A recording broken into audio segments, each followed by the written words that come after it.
Welcome to the Inspired Impact Podcast, where dedicated female professionals share how they inspire impact every day. Authentic stories, passionate commitment, lives transformed. I'm your host, Judy Carlson. Welcome to today's episode of the Inspired Impact Podcast. You're going to hear from someone I consider to be quite an amazing leader here, especially in South Denver. Her name is Amy Sherman, and she's had a variety of experiences where I believe she's made significant impact in organizations and many people's lives. So welcome to the podcast, Amy. Thank you, Judy. I'm so excited to be here. I really appreciate your time today. So why don't we start? I want to hear more about how you got started and how your early years continued to propel you to pursue the path you're on and how it's allowed you to make an impact in so many different areas. All right. Well, going way back when, I grew up in Castle Rock, Colorado, and my mom was a local bank president, and she was on the Chamber of Commerce Board of Directors. And she suggested that I get an after-school job at the Castle Rock Chamber. And I did, and I sold maps and I learned about the Chamber of Commerce business. And then I did it again at University of Kansas, worked at the Lawrence Chamber, and I just fell in love with nonprofit management, and it just started my career in nonprofit management. And I was really, I go back to my mom being the mentor to help me decide that's what I wanted to do. Wow, mentor and so much inspiration. Now, your mom being a banker back in the day, how was that for her? Yeah, I think about this a lot as she was just my inspiration. She was the first female officer at First Bank, and so I watched her, raise a family and be a bank executive, and it was really tough. I think lots of 12-hour days and coming home and still making sure we had dinner on the table and helping us with homework. And she did it all well. She maybe didn't think so at the time, but in my eyes, she was a real inspiration. So she inspired me in so many ways, but mostly to know that I could be a professional and a mom at the same time. Wow. What an amazing legacy to leave for you from her. So tell me, okay, so you went to the University of Kansas in Lawrence, and what did you major in? Well, I actually started out to be a pharmacist, believe it or not, but I decided quickly I was a people person, and Okay. I majored in business communications and psychology, and I just fell in love with nonprofits. And at the time, I wasn't sure if I wanted to go into like a more charitable, pull your heartstring nonprofit or association management, like trade associations and chamber of commerce. So I did a little bit of both. I was a volunteer at the AIDS Project in Lawrence, and I worked at the Lawrence Chamber of Commerce. And from there, I decided that I wanted to work with the business community.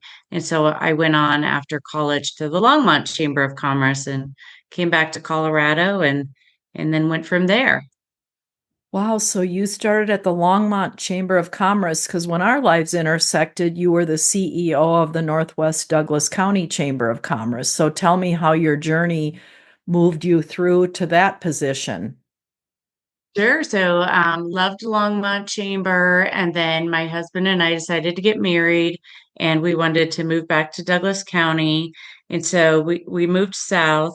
And at the time, I was going through the U.S. Chamber of Commerce school that's Institute for Organizational Management. And that's a certification program that you get when you're in the chamber work. And so there wasn't a chamber job open in the South area. So I went to the National Potato Council, which was an association, similar management, and I loved it. It was so great to work with farms and families and potato growers all over the country. And then from there, I went on to the West Chamber serving Jefferson County with their CEO position opened. And I was a young CEO. I think I was 27. So the Potato Council was a stepping stone that gave me some great experience until I found the next perfect chamber job. So I was at the West Chamber for 10 years. And then we opened up the first economic development in Northwest Douglas County and merged the Highlands Ranch Chamber into that organization. And it became the Northwest Douglas County Chamber and Economic Development, the longest name in history of a chamber in economic development. But it served all the unincorporated area of Douglas County. Okay, unincorporated areas. So tell me a little bit about your leadership. I mean, all of a sudden you're in both economic development and chamber world. So how did you bridge that gap? Yeah, they go hand in hand. I mean, economic development more is about business attraction, bringing new jobs to your community, working on land use issues, helping businesses get established. And on the chamber side, it's helping the businesses grow. So they Hmm. really go hand in hand as an organization. So we worked well as one organization doing all things the networking and education that chambers typically do, but also working on getting new jobs into Douglas County. So it was a great organization, and I was there for 10 years also. So I just moved on about a year and a half ago to another nonprofit, which I think we'll talk about in a bit. Yeah, I'm excited to talk about that. That's probably the best explanation I've had of someone describing the economic development leading into helping the businesses grow. So thank you for sharing that. That's very helpful understanding, at least for me. Maybe everybody else already knows that's how they work together, but that was helpful. Yeah, so um, you're at the Longmont Chamber and then the Potato Association. And then you spent 10 years at West Chamber and 10 years at the Northwest Douglas County EDC and Chamber, for better lack of better Yes. words. So now, Don't add up all those years, so you might know well, how old I am. I won't, Amy. So here we are, and I mean, when we met the last time, you said your dream job opened up. So tell me about that. Yeah. So my kids, I have twins, boy girl twins, and they were going off to college. And my husband was retiring from CDOT and going to a next job. And I thought, well, with all this change in our family, why don't I do something new also? Because what better time when everybody's doing it, right? Right. But I really thought hard about what my next nonprofit move would be, and going back to my mom and jobs in finance and thinking about kind of where I am in the age bracket of, you're launching your kids, but you're also dealing with parents that are aging. Mm. And I just think it's so important that women in general have financial education. And so, as I was thinking about my next move, there was a position that opened up to be the CEO of Economic Literacy Colorado. And I just thought this brings everything together with what I want to do in nonprofit management and helping people learn about finance and specifically girls. And so I went for that job and I got it. And it's amazing nonprofit. And so I enjoyed that for about a year and a half. But meanwhile, I started talking to other nonprofits in this space in Colorado. And there's two wonderful organizations, Junior Achievement and Young American Center for Financial Education, and really got to know the other CEOs and looked at what we could do together and what we do well and what our missions are. And then we moved into Junior Achievement. We merged into them on September 1st. So now I'm with Junior Achievement Rocky Mountain, but we're still doing the great work of Economic Literacy Colorado, helping teachers with curriculum and economics and financial education. Wow. So you were really forward thinking then when you were at the economic literacy of Colorado to even inspire people to look at potentially coming together and multiplying what you're able to do and the impact you can have. Absolutely. I mean, a lot of people think that we're all competitors, but I like to look at it as like, what can we do together to have a greater impact? So, Robin Wise, the CEO of Junior Achievement Rocky Mountain, she's very forward thinking. And we both just sat down and rolled up our sleeves and looked at how we can have a bigger impact on students and teachers across Colorado and Wyoming. Wow. So you're impacting a lot of students, teachers. Do you have an example or two that you can share, Amy, where you really knew that what you were doing was making a big impact? Yeah, one that I was just thinking about the other day because I ran into her at a CU Buffaloes game was a gal named Alondra, and we held an event at Ball Arena at a Nuggets game, and we invited a group of high school girls to learn about jobs in finance and to show them that there are jobs in every company in finance. So whether you like aviation or sports or retail, anything that you like, there's a finance job. And so we met with a bunch of people at Ball Arena, Cronky Sports that were in finance. And Alondra, she told me she came just for the free Nuggets ticket, and it changed her world. She became a public speaker about her experience going through our Invest in Girls program. She went on and applied to CU and is majoring in finance. And it just changed her whole projection because it gave her an idea of what she wanted to do as a career and that she could do it in something that she loved, like sports.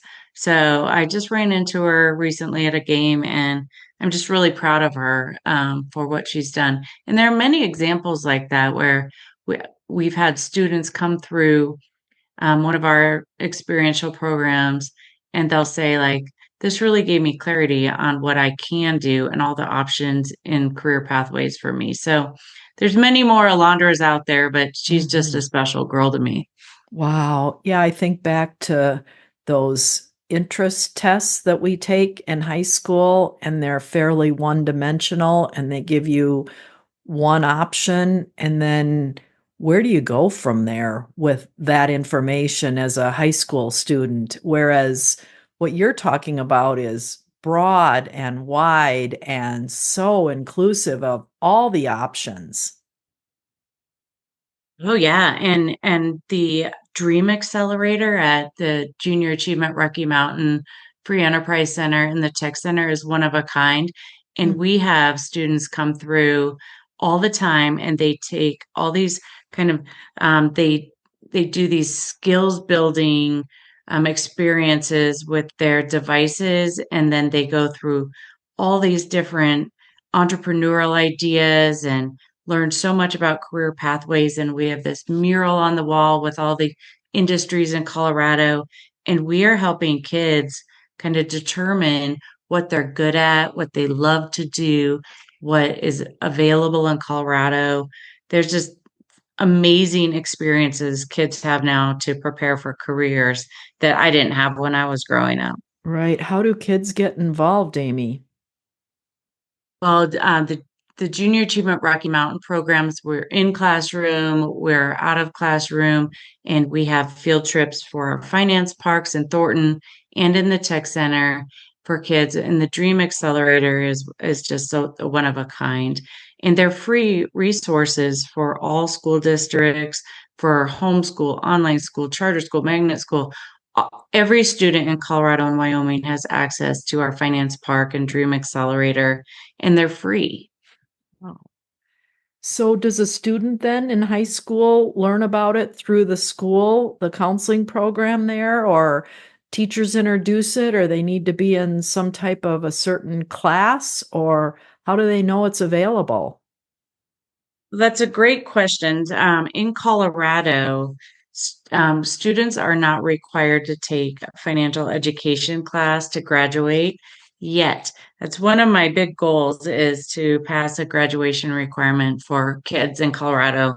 But now the teachers have access to our classroom. So all the educators in Colorado, they have access to our programs in their classroom, and then our student field trips, which we call experiential programs. So we can work with school districts as a whole, individual teachers, or individual programs outside of the classroom to get the kids what they need for our educational programs. Wow. And So, I'd like to mention, like, yeah, in yeah, addition to financial education, yeah. it's entrepreneurship, career readiness, and financial literacy. So it's really a three-legged stool for self-sufficiency beyond financial education. So, entrepreneurship, financial education, and what was the third? Career readiness. Oh, career readiness. Okay. Wow. That is amazing. Wow. Wow. This is great to Which really learn. pulls my Chamber of Commerce and Economic Development experience and with the financial education into like one beautiful package. Wow. Yeah, you have landed, haven't you, Amy? I have. It's a And great place. and you've got big goals. I mean, I definitely champion the financial education classes in the high school years because it's tough when you're out in the working world as adults and you're kind of clueless about how this all works and why you're even earning a paycheck Absolutely. and what's it going to pay for. Oh, wow. Right. And kids really handle money different now than you and I did with all the apps that are available and the movement of money with Venmo and Zelle. So it's more important than ever that they learn about finance as an early education, starting in kindergarten. Really, there's different curriculums for every grade level Mm. to help them. As we like to say, put the veggies in the mac and cheese. Sometimes they don't even know we're teaching it to them, but it's giving them some life lessons. Ah, gotcha. Yeah, the days of handling money and having that coin or dollar bill in our pocket or wallet are kind of gone, aren't they, Right? Amy? So tell me about the makeup of the Junior Achievement Rocky Mountain as far as how people could get involved. Do you have volunteers? Do you is it job openings, or how would people get involved, whether they're wanting to volunteer or be a part of it, or students? How does that all work? Yeah, so there's multiple ways for individuals and companies to be involved and help with the education of our students. So, JA brings the real world to the schools in every community, and it just opens students' minds to potential and preparing them for the workforce. So, businesses can volunteer in the classroom, individuals can volunteer in the classroom. They could also come and volunteer at our Free Enterprise Center or our Finance Park in Thornton.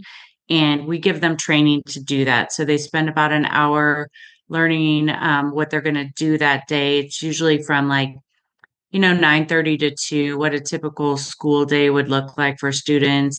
And they can volunteer in the Dream Accelerator or the Finance Park. And then we have other events for business community to get involved, whether it's like a bullathon within your company or one of our large fundraising events. Like this week, we have the stock market challenge where we have about 1,200 kids coming to DU Cable Center for 2 days and having this like real world simulation about the stock market, and they're trading on the floor. Kind of every minute equals a day, and it's real high energy. But at night, we have a corporate event where the corporate folks can come and have the same kind of experience. And it's just a fun fundraiser for JA in the evening. And then it supports the students doing it during the day. And then we also have, a great dinner at Del Frisco's and a golf tournament at the sanctuary. And then we do a business hall of fame in February and honor different laureates each year that have made a big impact in Colorado in the business community. So I would say there's something for every type of business, whether you're, a single solo business and you want to give back in the classroom or at a finance park with students, or you're a large company with 1,000 employees in Colorado and you want to have different teams be involved. So there's just multiple ways, and our website is very easy to navigate and figure out how you want to best volunteer. And the website link is what, Amy? Is jarockymountain.org. jarockymountain.org. Okay. That's great. Kind of as we begin to wrap up here, you had mentioned your mom was a banker back in the day and was the only female officer at the time. And now here you are coming out of college and being involved in all of these nonprofits as a woman and growing, leading, changing, impacting lives. It doesn't seem like that it's been a challenge as a female in your field. Can you compare and contrast that a little bit with what your mom experienced? I think that the finance world, women are underrepresented and they still are. So my mom definitely was breaking glass ceilings, and their first bank, I believe, has 60% female officers now. They've done an incredible job with women in management positions, and I think a lot of other banks have done as well. In nonprofit world, there's a lot of female leaders, wonderful leaders that have been around for a long time, that are great mentors to me, whether it's the chamber business or other nonprofits in Colorado. So I think the world of finance is a little different and it's coming along, but nonprofits have had wonderful female leaders for a long time. Well, Amy, you're one of those, so congratulations. Well, you're one of those too, Oh. Judy. Oh, well, this has just been so delightful. You've given me your website address, which will be in the information that we share with you and with everybody else. And I hope that through this, it sparks an interest in all kinds of people to look into the impact that they can have on high school students and beyond. Because I'm even thinking, like when you talked about companies getting involved, it seems to me it would behoove them to raise up these young people to be professionals maybe within their organizations. Absolutely. And I know that, when I started my first job out of college, my boss was very helpful to help me realize how big of a deal it was to put money into my 401k. And it's just so important that we all teach each other at every age Mhm. how to navigate our lives, our financial lives, especially. So, I think it's great for companies to have their employees at all levels be involved. Right. Wow, that's great. Well, thank you so much. This has been a delightful conversation, and I look forward to what the listeners are going to be able to learn from you, Amy. So thank you so much for joining us. Judy, thank you for having me. And as always, I look forward to seeing you again and helping all the people that you help navigate their financial challenges and their goals. So thank you for doing what you do. All right. You're welcome. Thanks, Amy. Take care. All right. Take care. Bye bye.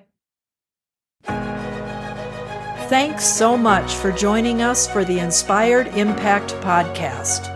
To listen to past episodes, please visit theinspiredimpactpodcast.com.